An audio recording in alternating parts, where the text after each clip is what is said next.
welcome to another exciting edition of Out There TV. Definitely not your evening news. Hello, everybody, and thanks for joining us tonight. An incredible show coming up. First-time guest is Dr. Hildegarde Staninger. Is that correct? Yes, and she's talking about Morgellons. She's one of the foremost researchers on the syndrome.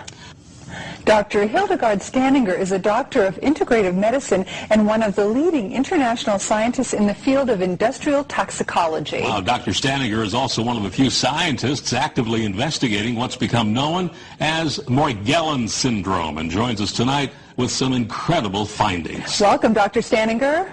Thank you very much for having me on the show. Thanks for joining us. Wow, what research you've done. Now, this is a first time for most of our viewers, so tell us, what exactly is this Morgellons problem? The Morgellons problem is a syndrome, a disease that has specific things in common with all parties that are developing these symptoms.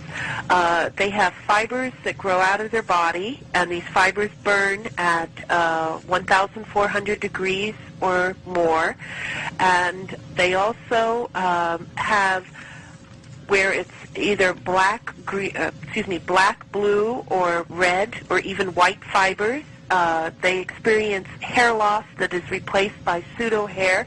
They have fatigue and a number of what they call lesions, which has like a crust over it, or a pseudo-skin, or some people call it a callus, where these fibers and other materials accumulate under the skin. Doctor, we're just showing some photographs as you're speaking, and this thing is hideous. It looks really alien on the human body.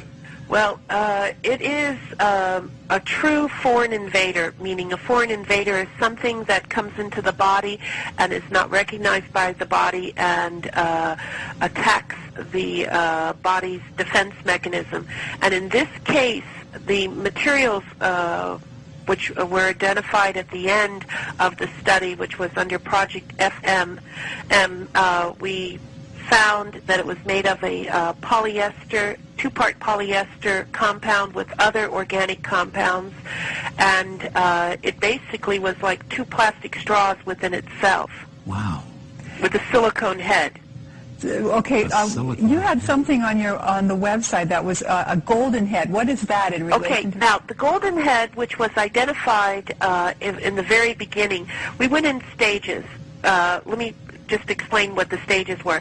The first set of tests that were done, which were using toxicological pathology methods, which were done by a colleague of mine, Dr. Rahim Karju, and myself, and identified what was the physical nature of prepared slides that were sent to us by a person that was diagnosed with Morgellons, and also was sent to us by the hospital in New Hampshire.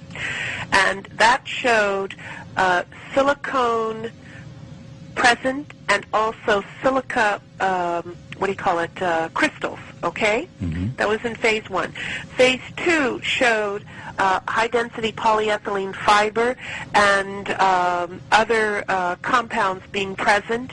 And then phase 3, which was the combination of approximately 24 samples that were sent from around the world, and also the comparison to a chemtrail sample that was sent to us from Texas. Wow. And two of my patients and Dr. Spencer's patients that had Morgellons, and that showed that it matched to the chemtrail sample that was in Texas versus these other two people. One lived in Signal Hill and the other one lived in Long Beach. So we're showing something that we learned from the website. These are fibers that came from a chemtrail sample. Now, how did that come to you? What did it look like when you saw it just with the naked eye? Well, what it looked like was just like cotton candy, mm-hmm. like just white cotton candy in a bag, and then also a twig was attached. Because the person who took the sample saw it falling from the sky and was able to gather it and date it when they gathered it and put it into proper Ziploc bags.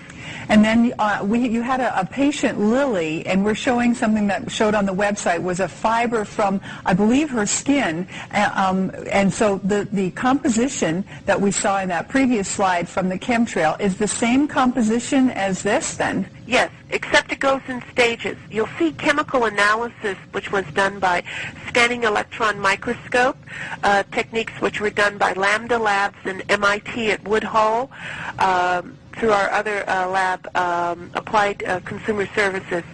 The thing is, which is important, is that as this material ages, other compounds are shown, because these compounds that were shown as metals are transitional metals that make a battery.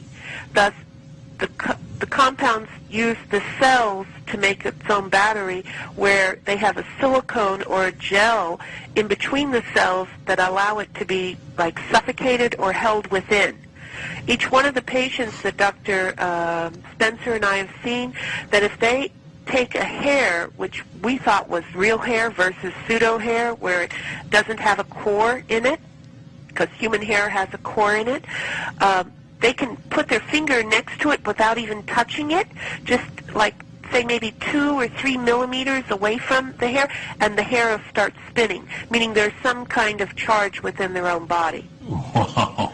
And we have measured, we had a company that brought over a new machine, the ESC from Korea, and we did urine samples, and conductivity is very high in a human being if it's near 1.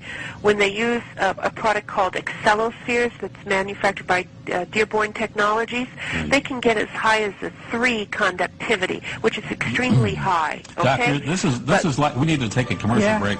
This is like something out of a 50s science fiction movie. Absolutely. Our guest is Dr. Hildegarde Staninger, talking about Morgellons and chemtrails. We'll be right back.